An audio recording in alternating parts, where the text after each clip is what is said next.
Hello my dear YouTube family, ఎలా ఉన్నారు? బాగున్నారా? నేను చాలా బాగున్నానండి. చూస్తున్నారా, ఇది మా ఫ్రెండ్ టెర్రస్ గార్డెన్ అండి. ఇది నేతి బీరకాయ. చూడండి ఎంత హెల్తీగా ఉందో కదా. నేతి బీరకాయ అండి. అదిగోండి ఇంకో చిన్న బీరకాయ అన్నమాట. ఇక ఇది దొండతీగ అండి. చూసారా ఎన్ని దొండకాయలు ఉన్నాయో. దొండతీగ ఎంత బాగుంది కదా దొండతీగ. నెక్స్ట్ వచ్చేసి ఇది గోకరకాయ అండి. ఇది గోకరకాయ చెట్టు, తీగ కాదు, గోకరకాయ చెట్టు. చూసారా గోకరకాయలు చాలా పడ్డాయి కదా. ఇది గోకరకాయ చెట్టు అండి.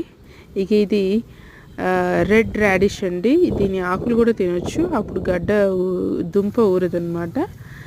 రెడ్ రాడిష్ ఇది. చూడండి చూడండి రెడ్ రాడిష్ అక్కడ ఊరింది చూడండి. Red radish. ఎస్, బాగున్నాయా కూరగాయలు? ఫ్రెష్